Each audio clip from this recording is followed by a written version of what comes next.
Hi, everyone. Welcome. Brian and I just figured out what we were doing 10 seconds before we were getting on, so here we go. I'm going first. I want to impart one piece of information on all of you. If you leave remembering something I said, is if you don't understand the systems governing you, you have already lost. I'm going to repeat it. If you don't understand the systems governing you, you have already lost. I very much enjoy every time I have an opportunity to speak with and hear from the Honorable Brian Peckford because he understands the systems. He's been involved in the systems, the political systems and the legal systems in this country. I have an opportunity as a lawyer to be involved in the legal system. So I had a tad of knowledge, and then it's grown immensely in the last few years because what I've realized after being incredibly involved with some of the most historic things that have gone on in this country, including the Freedom Convoy, the largest civil disobedience this country has seen and probably will ever see for a long time, being involved in a legal challenge representing the Honorable Brian Peckford at the federal courts about charter rights. The man who was at the table that wrote the charter is going to court challenging the charter. And I had an opportunity to witness that firsthand. And I had my understanding of the legal systems, not so much the political system, again, learning that.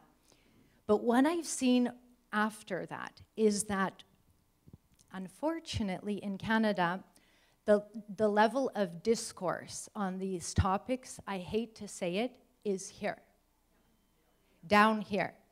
And that goes on our side, whichever is this one side, and the other side. And I'm all about elevating the conversation because there's a lot of fights going on down here. And guess what? Both of you are wrong sometimes. And I'm watching this, and then I'm challenged here. What about this? What about that? How many times I've heard the charter is just Swiss cheese, and I'm like, have you even read it, people? And so this is where I think that, for me, I'm all about we need to educate. Because I think we've also been waiting for a hero to come along, for somebody else to solve the problem. We're looking for solutions, and I'm looking at all of you. You're the solution. So elevating the conversation is, I think, where we have to go. I've heard a lot about the system. I've heard a lot about them. Both those entities are made up of people. Until we have more AI, then we'll see what happens.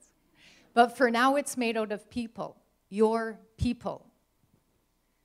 So there's so much opportunity for me. And I'm just going to add one more thing, and then I'm going to turn it over to my kind co-guest, is I really believe everything happens for a reason. I don't think a lot of us would be this involved if this didn't happen. I think let's use this as an opportunity. I think people like Brian Peckford saw this coming because he has been so involved, because he had the knowledge to see it. He saw the problems. But we've been quietly, eyes closed, going along, and I think that is on us. So I turn it to you, and I will always turn it to you because I think the solution, the power is with the people. With that,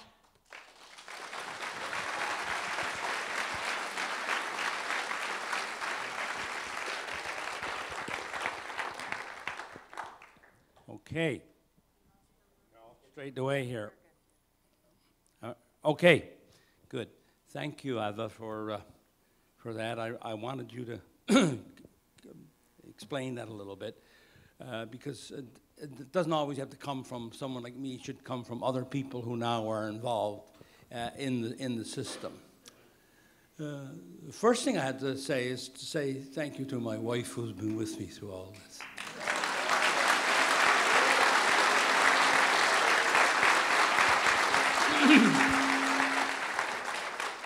And it's really funny, right in front of me here is Tamara, who I met in Ottawa, part of the convoy and stuff, and her board, and her husband, and her group, and Chris right behind her.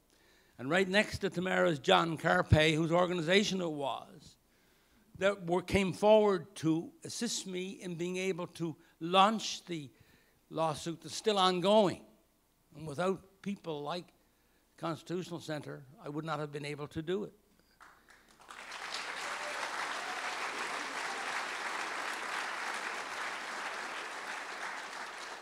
And right next to John is Chris Scott, who was one of the heroes out there in rural Canada who stood up, like Arthur and Lauren and others, to what has been happening in this country, and who was a great model for anybody to follow. So they're up here right in front of me.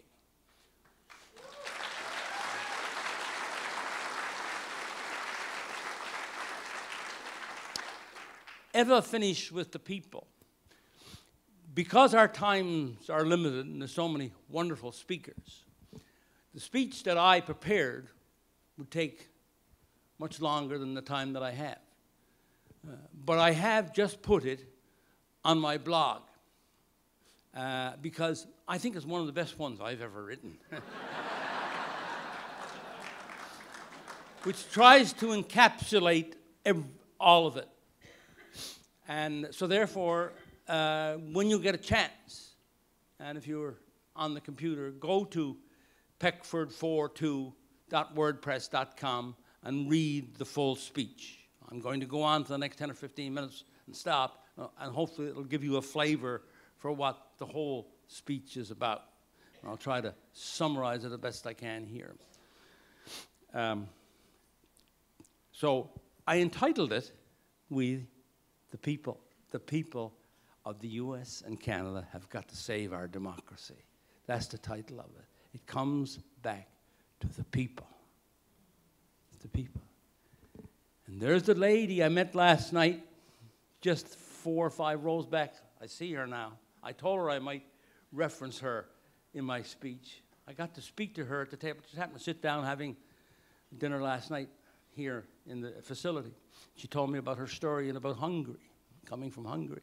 And I was telling her how Carol and I had visited Hungary. And we're going to stay there 3 or 4 days, and I ended up 3 weeks there, going all over Hungary.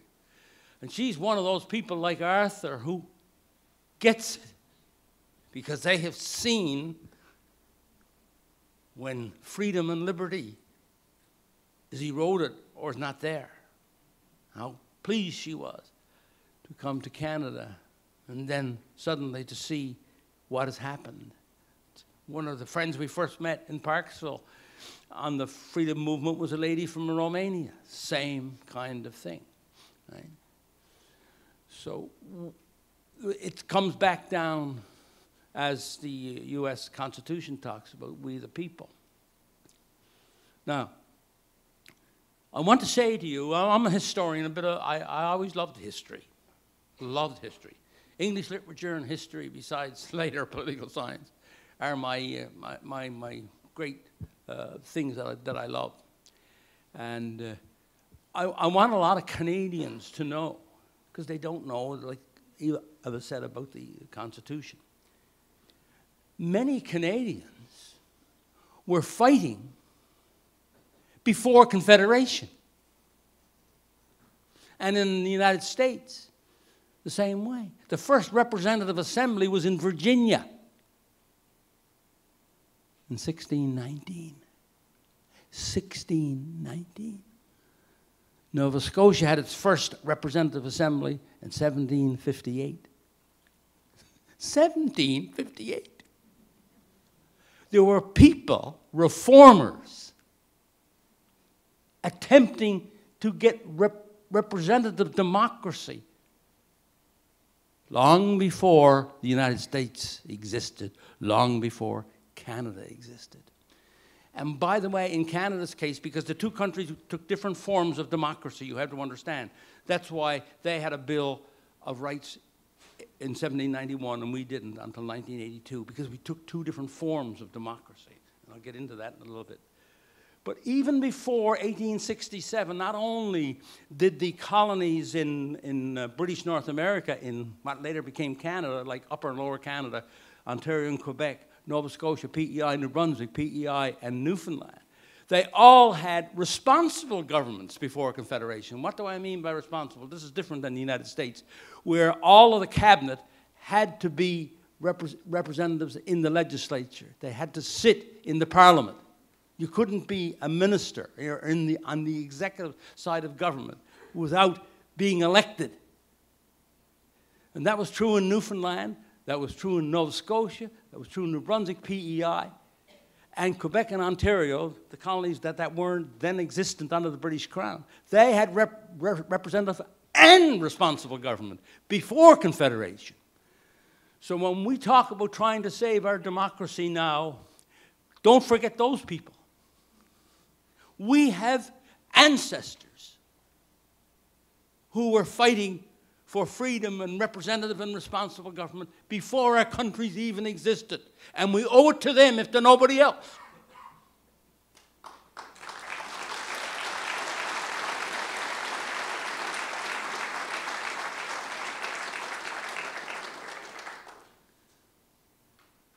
That's what we don't learn in schools anymore. That's what Canadians don't know. How important is that? So history is extremely important, and recognizing from whence we came, and there were others before us who had the same kind of ideas that we're now trying to protect today. And so as we move forward, make sure we keep that in mind, that that's really part of us in fighting for this. I never ever thought in my wildest dreams that I'd be sitting on this stage in 2024, you know, looking forward to my 82nd birthday in August, having to fight for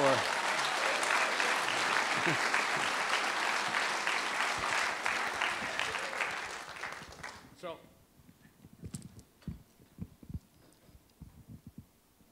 I always come back to that because in reading history, it always strikes me then. I wake up almost every day now. I was lucky enough to have an education when you learn something in school and you learn something in university. And I was very early introduced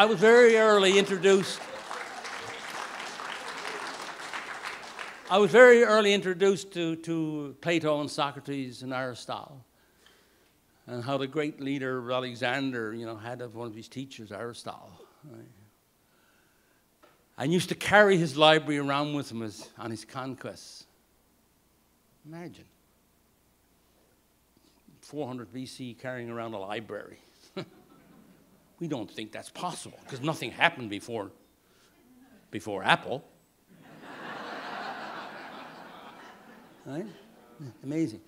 So almost every week now, I go back to Plato and to the Apology and read Socrates' defense in front of several hundred people who were his jury and who had already more or less decided he was gone.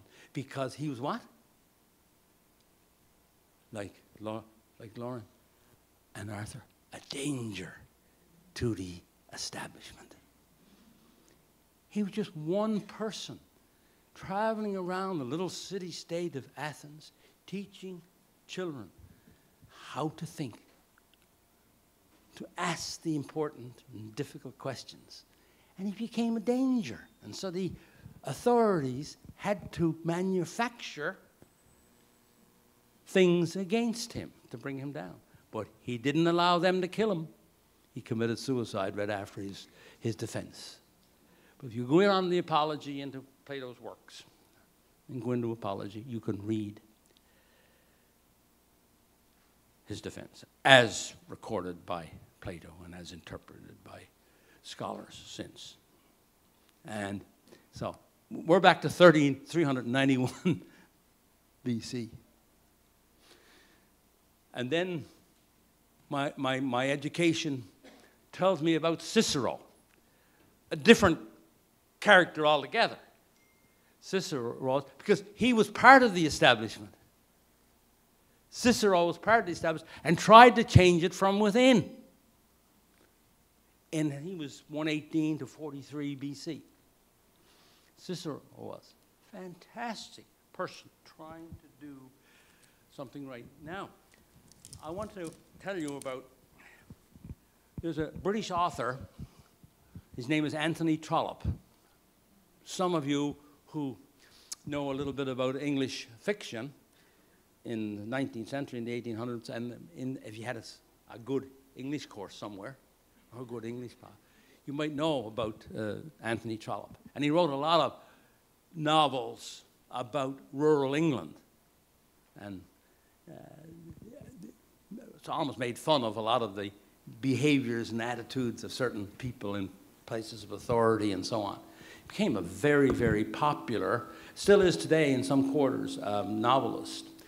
But near the end of his life, he wasn't happy with all of his multitude of books, scores of books. And he started to read more widely, and then he started to read about Cicero in ancient Rome. And the fact that the stuff that was being written about him wasn't really what he could find in the original sources. And so he sat down and wrote a 2-volume book on the life of Cicero. I think you can pick it up for $2 or something now on Amazon, on Kindle. A 2-volume, The Life of Cicero. And here was a man who was trying to keep the Senate as part of the governance system so that the people had some representation in a very authoritarian society. Right? And he was trying to do it from within. It's a wonder he wasn't killed many, many times. But you know why? Very often. Because he came from a very wealthy family. And that saved him, but it also helped us, by, strangely enough, ironically enough, to now admire somebody who worked so hard. As a matter of fact, he went as governor to Sicily.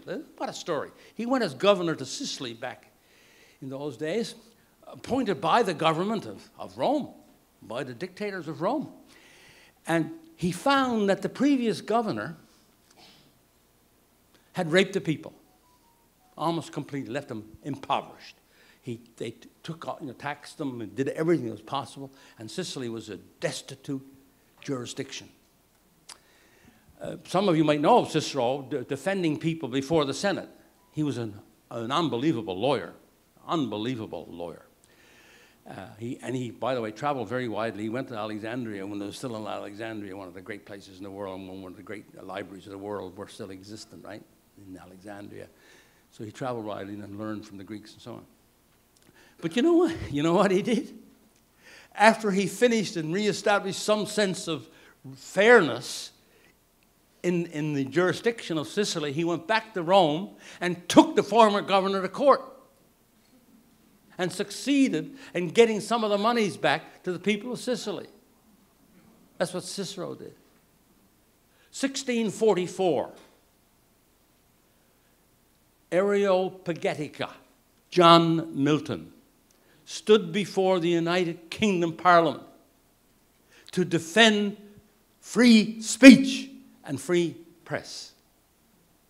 If you get a chance, and you've now finished Trollope, you can get into the Areopagitica and read again of individuals defending and advancing liberty and free speech. One of the saddest things, I think, and then you can get into the Federalist Papers and a whole bunch of things. You can get into Montesquieu, you can get into a lot. I just point those three out primarily because how long ago it was. And we might be able to communicate pretty fast on computer, and we might be able to go on your SpaceX or whatever. But fundamentally, as human beings, outside of that technical side, we haven't advanced very far. Where is there a Aristotle or a Plato or Socrates today? There's no person since their time that even comes up to their shoulders. That's a telling statement, isn't it? Now, there's something very subtle going on, too. Pawlowski's and Southern's stories are very blatant, open, and sort of physical. It happened. What is going on simultaneously with that, Eva, is more subtle and more treacherous and more evil. On this island of Vancouver Island, there's very few public institutions will rent space for me to speak. All through this period, the freedom groups ended up renting places like Pawlowski's church. All the fundamental evangelical Christian organizations from Black Creek to Alberni to Victoria, as where I had to speak, still to this day.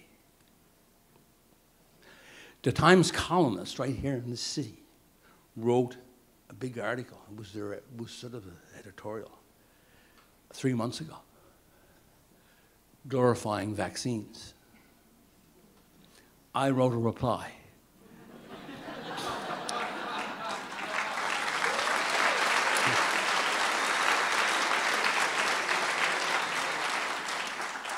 But tragically, they haven't had the guts to publish it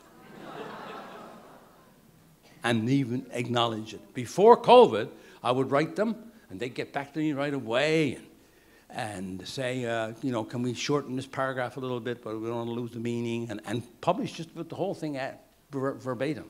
After COVID, see you around, Joe. And that's happening through all of that's happening in CBC. As Eva said, perhaps I'm not supposed to be alive. Perhaps I'm not supposed to be alive. I was on the board of CBC for 5 years. Exactly.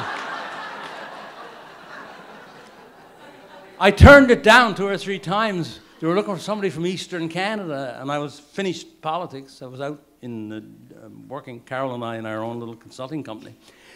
And I agreed. And now I'm glad I did, because as Eva said, I've seen the inside. And I've seen the inside of our public broadcaster, too, as well as the political parties of this nation.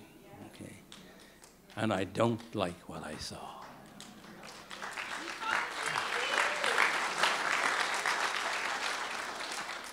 I was there when a lady from Quebec, a chartered accountant, became the chair of the board. And that's the only reason why I stayed. I think and because I stayed, it's the only reason why I think she stayed for that period. She was really, really good. And we did a lot to try to reform the place. And I was actually chairman of the Human Resource Committee. And interviewed the president. It was never done before. It was always just the government, whoever the government wanted. But there were plants then on the board from the Prime Minister's office. I suspect there still is today. There still is today.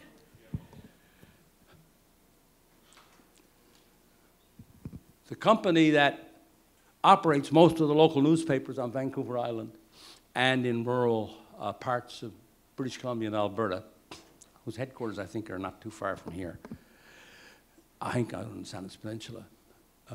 You all know what I'm talking about. Halfway through COVID, I want to give you how subtle this all is. We know the Arthur Pawlowskis, and we now know the Lawrence Sullums and the stuff that's out, because courts and, you know, police are involved, arrests are involved, right? Rights taken away. But there's a more subtle, more treacherous one that's going on.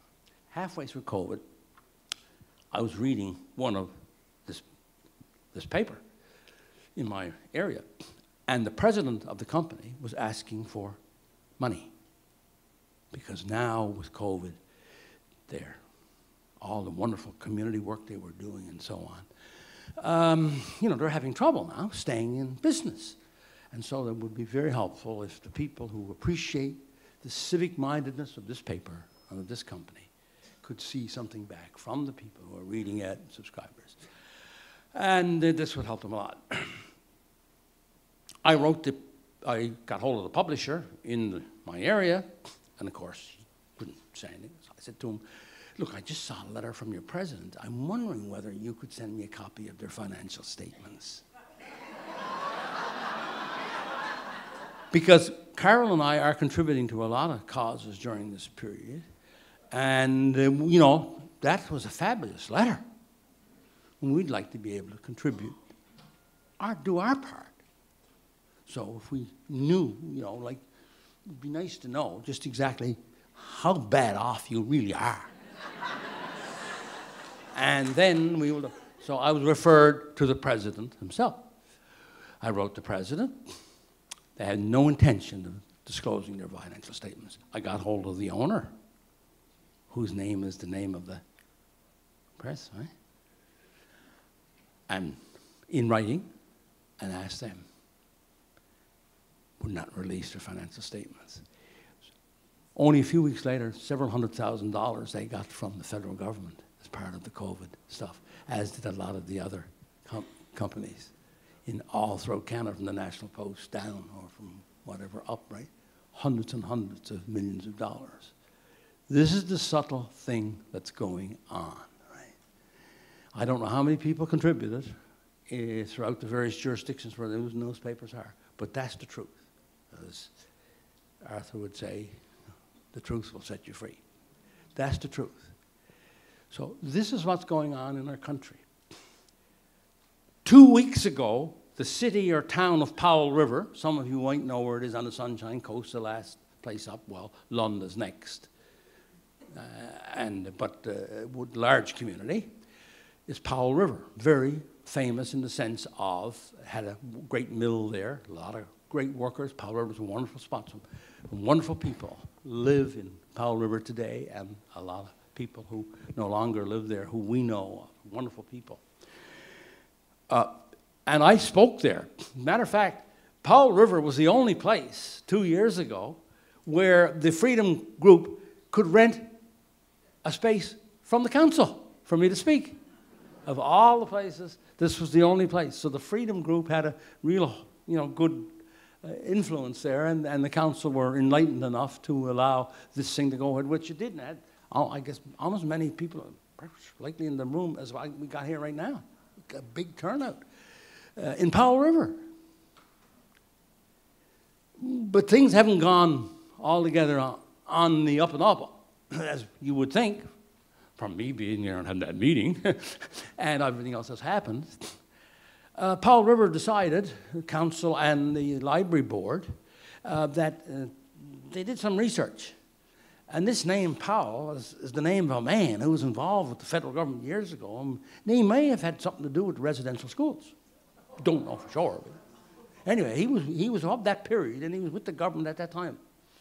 And our community's called after him. And this is a disaster and got to be changed. So a group got together who wanted to see the name changed. This is all in the last month, last couple of weeks. So a group got together and rented space in the library. The library had a couple of extra rooms that they could rent out to citizens for meetings and stuff and pay your rent, to forcibly argue to have the name changed. A lot of people in the freedom movement that I know there who said, well, just 1 second now, you know, we need to really investigate this. You know, how true is all of this? And how much did this man have to do with that? And whether, and in fact, you know, what relevant is it today anyway, right? You know, how relevant is it today anyway? So after the meeting was over of the pros wanting to change, the Freedom Group got hold of the library board, and the council said, okay, we'd like to rent that same space next week to provide an alternate view and to try to get down and get more information on this, and this shouldn't be done in a hurry. They were refused. The others were accepted, rented the space, gave their point of view. The other side wasn't. They were smart enough to get hold of John Carpe and his group, and they sent a letter to the board and to the council telling them that you were violating the, what? Charter of Rights and Freedoms.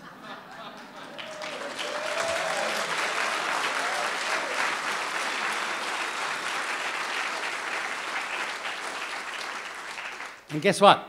They backed down. But that happened in the last month. So if things are changing, there may be more people coming on side. But there's still a real problem. And it gets real subtle, and it gets right down into the sinews of the municipality, in case it gets on that level. When I ride my bike every day on the beach in Parksville, I make it a point of stopping and talking to people. So I'm talking to people, retired people. I'm talking to people who are visiting there as tourists. I'm talking to people who just moved there. I'm talking to people who lived all their lives there. And I'm talking to ordinary people.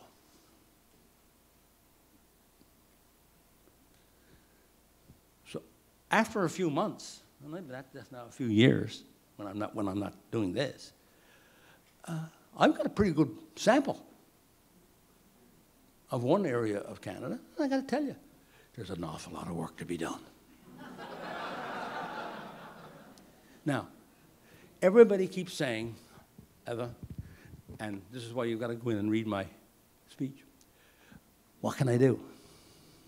Now, here's what you can do. Now, first of all, the Constitution and the Charter of Rights and Freedoms, which came in 1982, with the Charter of Rights and Freedoms, part of it. Remember now, it wasn't just a charter in 1982, wasn't just a charter. Charter was initially an important but not a decisive part of it, having come out of common law so under some. A lot of people in Canada contact me every day and say, we should go back to common law. We got to get rid of this Charter of Rights and Freedoms, for example. So, right? So it wasn't all that. We had to get the Constitution home to Canada so we could change it here in Canada. Everybody, we're colonial still. We're colonial still. Britain is running the show. Right? Well, we stopped Britain from running the show in 1982. People still don't get it.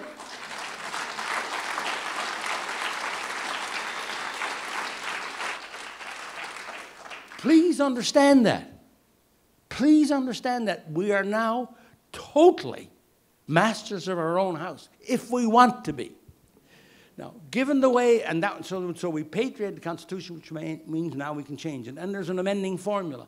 But at this time, given the divisive nature of our country, in order to amend our Constitution, which we now can do on our own, it will be very, very difficult, given the nature of what we've come through, okay, in the provinces.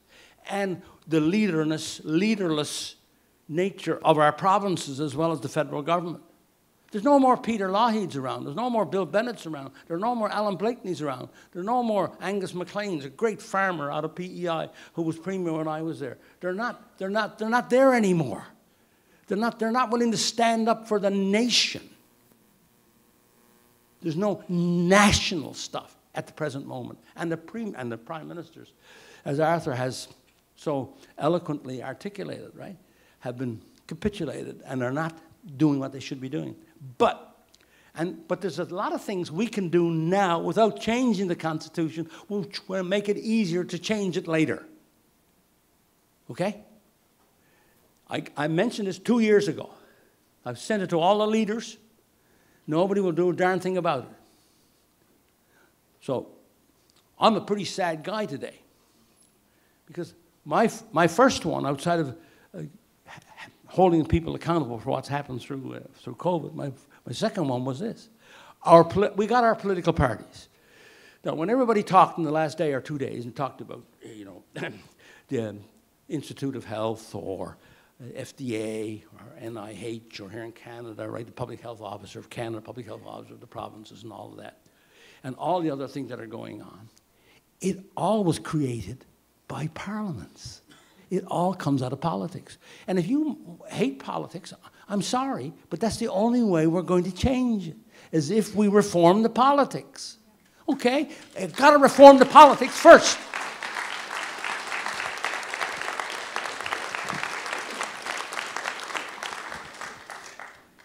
You got to, and if you're a member of any political party now, you got to go to them tomorrow. We'll say tonight. And say to them, I want to see a copy of your financial statements, audited financial statements of your party. Liberal Party of Canada, Conservative Party of Canada, NDP Party of Canada, Green Party, all the parties that are in the House, and do the same thing in for Victoria, and do the same thing for St. John's, and the same thing for Charlottetown, and all the provinces. Because if we don't know how they manage their parties, why in the hell are we even involved with them in managing our governments? Please answer me that question. And guess what? None of them will do it. Can you believe that? Today, they won't do it. You go in on the websites in the next day or two to all these parties and see if you can find their financial statements, let alone their audited financial statements. When I was in consulting, the first thing I do when people, small business would come by, because it was mostly small business I was dealing with, come by and ask me questions. First time I say, let me see your financial statements. Oh, well, we're bookkeepers getting them done up or whatever, And I say, well, when you're ready, go get your financial statements done and get them audited, and then you can come back and talk to me. We'll see what we can do. See what we can do. So we are very guilty. Every Canadian is very guilty because we have allowed our political parties to exist in a situation where they could take money and spend money, and you haven't got a clue where it's going. Remember, one of the key people who will be a part of the new government if the polls hold in Ottawa will be Andrew Scheer. Who is Andrew Scheer? Andrew Scheer was leader of the Conservative Party of Canada and lost his position. Pourquoi? Why did he lose his position? Because he took money from the party to help put his children in private school. You remember that? Let's not collectively forget.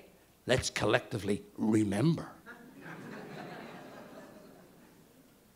He's going to be one of the key people. He's the head of the House, Conservatives in the House. He's one of Poilievre's key people.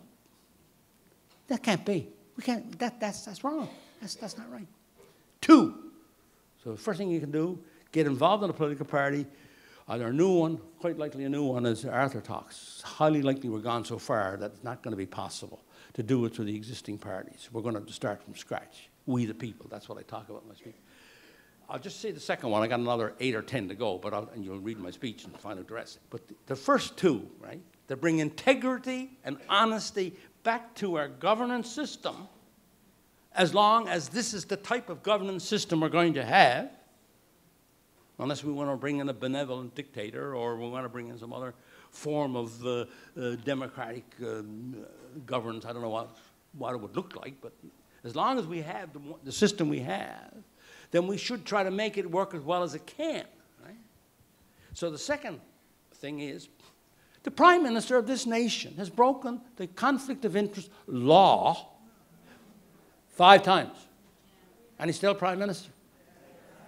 Why? Because there's a loophole in the conflict of interest legislation, which I've asked Poilievre and NDP leader and the Bloc leader and the Green leader to bring in, stand up in the House of Commons tomorrow and say, Mr. Speaker, on behalf of the Conservative Party of Canada, on behalf of the NDP Party of Canada, or whatever, on behalf of my caucus or whatever, right, I'm proposing an amendment to the conflict of interest law, whereby any MP who breaks the conflict of interest legislation presently on the books cannot serve in the Parliament of Canada.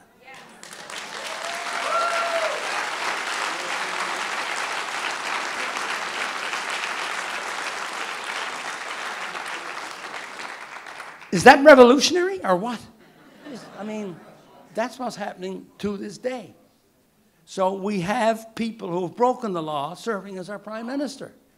And I proposed this to Poilievre before their last convention. I was a member of the Conservative Party of Canada, or PC, and then Conservative Party of Canada, for 40 years.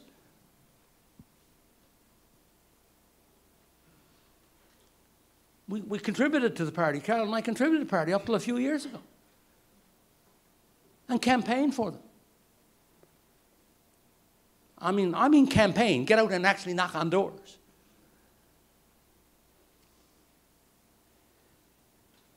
So I proposed it to them. When they had their convention, some of you, I don't know, might be conservative, might have been at that convention, but in any case, some riding association somewhere in Canada, I forget it off the top of my head, I could look it up and find out,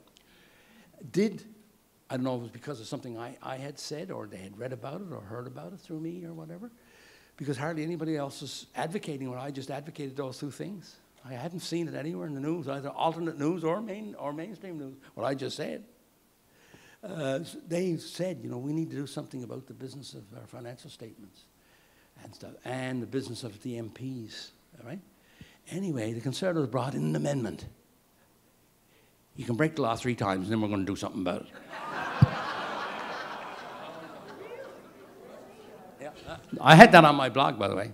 I had that on my blog when it happened. And the other thing is, though, and I'll stop, Eva.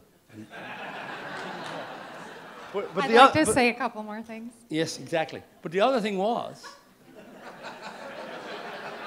that right after the convention was over, Mr. Poilievre comes out under questioning the next day and saying, I'm not bound by any of those resolutions at the convention.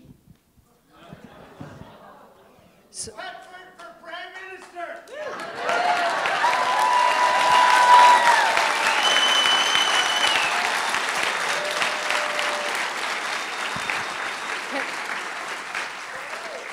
Merci beaucoup.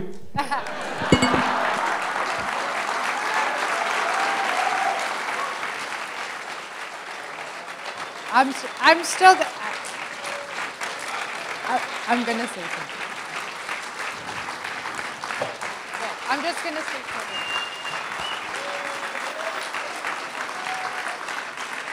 I'm going to say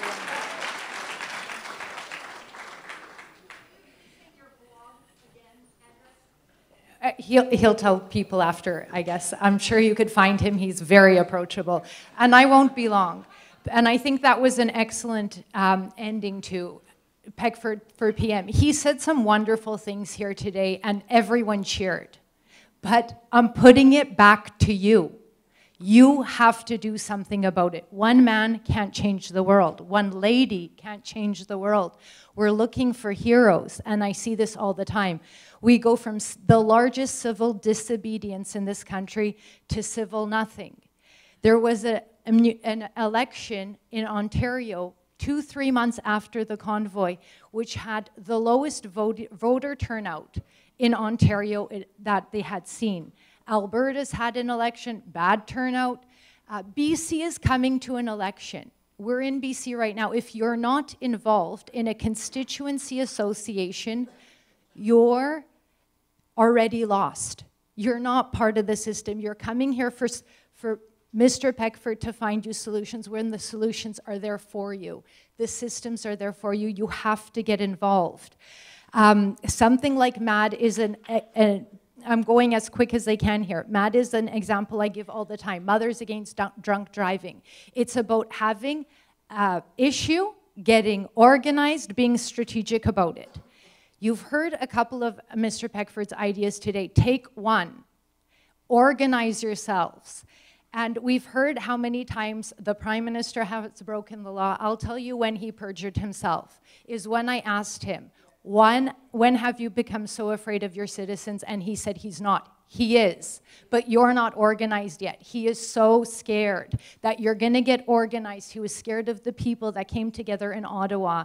And you have the power. It's there. Just let's get organized. Let's get strategic. Let's get educated and involved. That's what I say all the time. That's it. Thank you.